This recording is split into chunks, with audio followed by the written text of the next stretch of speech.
江厌离，魏无羡不可思议，你知道你自己在说什么吗？即便你之前不知温宁曾冒着生命危险，在温朝眼皮子底下救了你弟弟江澄，偷出紫殿，盗出你爹娘尸骨，不知温情收留我和江澄在夷陵监察寮里养伤，可你都看了刘颖时啊，怎么还能说出如此忘恩负义、恩将仇报的话来？不，魏颖笃定，大阿英、温情、温宁姐弟俩与他们江家有恩的事，江厌离一直都心知肚明，只是他和江澄一样不肯认这个恩，却心安理得地享受那个惠，或者说忘恩负义、恩将仇报是他们江家真正的家训。明知温情一脉对他们江家有恩，可他和江澄就是不报。当然，魏婴顿了顿，他们不报，也没有人拿刀架在他们脖子上逼着他们去报，可他们姐弟俩非要落井下石，阻止你去报，或者直接恩将仇报。朝金子轩丢下一句晚了，蓝湛和魏婴消失在众人眼前。魏无羡抓住蓝忘机胳膊急声：蓝湛，我们快追上他俩，金陵台人多势众，可不能让那两小只吃亏。蓝忘机道：好。温宁道：魏公子，我也想去。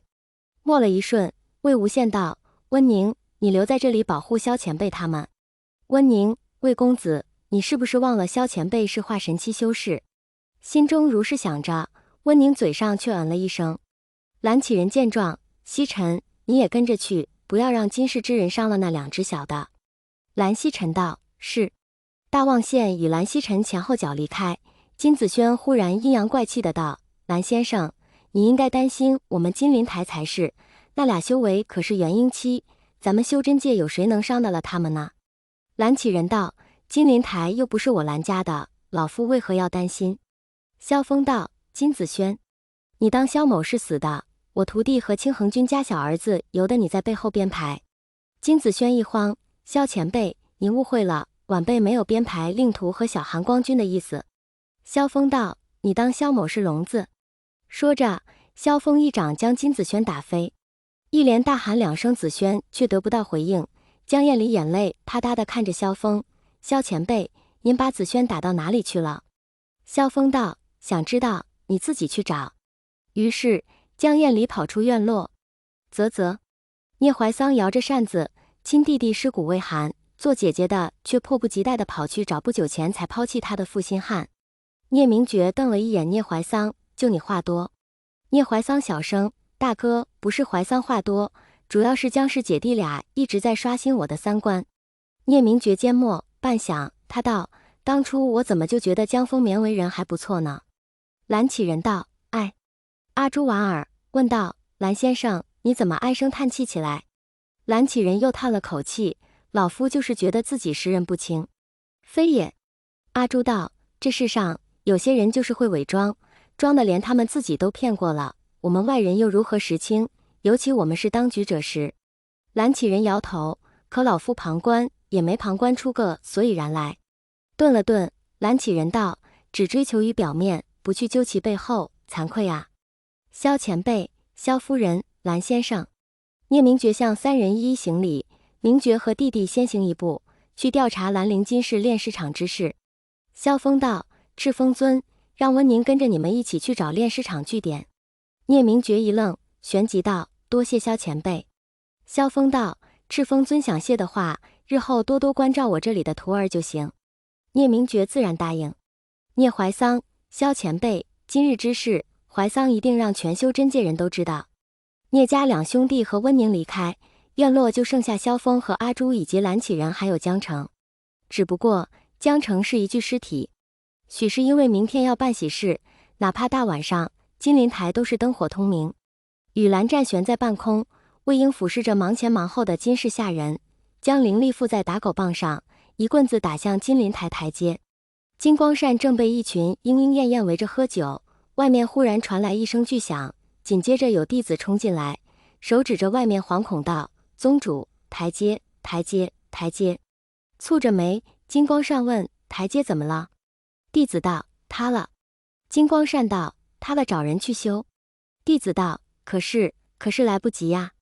金光善道：怎么来不及？弟子道：因为全部台阶都塌了。金光善眯眼：你说什么？弟子刚要重复，又进来一个弟子，那弟子神色慌张，宗主，公子的喜房，还有您的书房和卧室以及库房全塌了。抬手挥退一众奴婢，金光善厉声：金光瑶哪里去了？这时，金夫人脸色焦急地走过来，夫君，子轩不见了。金光善道：怎么会不见？金夫人道：我已经问过今天最后见过子轩的人了，子轩是在4时上午09、10点不见的。金光善道：那么早？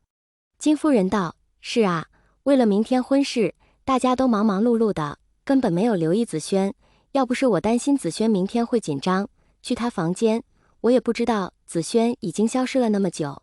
金光善喝道：你们还站着干什么？还不快出去子轩！不好了！又一名弟子冲了进来，朝满脸晕色的金光善道：宗主，敛方尊和金自勋公子被拆成零件了。金光善，金夫人忙问：有没有见到子轩呢？那弟子摇头。金夫人松了一口气，复又问：到底是谁在我们金陵台撒野？夷陵老祖和韩光君。又一名弟子慌不择路地跑了进来，他们带着2个破坏神把金陵台拆的只剩这里了。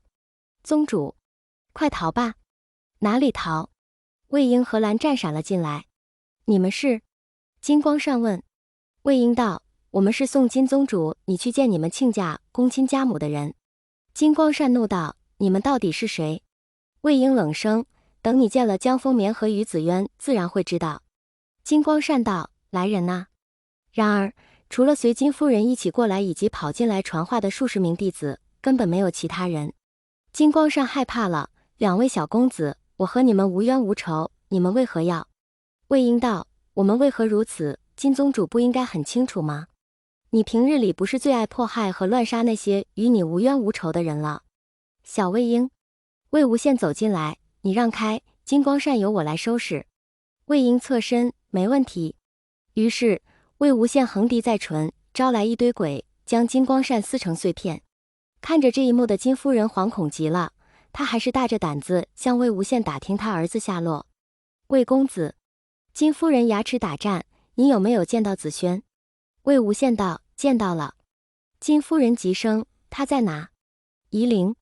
回答金夫人的是蓝曦臣，他将江厌离白天穿着一身嫁衣让江澄偷偷带去夷陵见魏无羡的事情说了一遍。握紧拳头，金夫人道：江厌离，你竟敢背着子轩如此行事？魏婴道：他有什么不敢的？金夫人默了默，问蓝曦臣：泽无君，那子轩呢？蓝曦臣道：应该还与江姑娘在夷陵那座简陋的院落里，多谢泽无君告知。说着，金夫人就招呼那几名弟子跟他去夷陵。金夫人走后，魏婴问：蓝大哥，你怎么也来这里了？微微笑了笑，蓝曦臣道：我和叔父担心你与阿战会受伤，却没想到。蓝曦臣顿了顿：你和阿战战斗力如此逆天。魏婴道：也没有逆天，就是金陵台我和战哥哥毁出经验来了。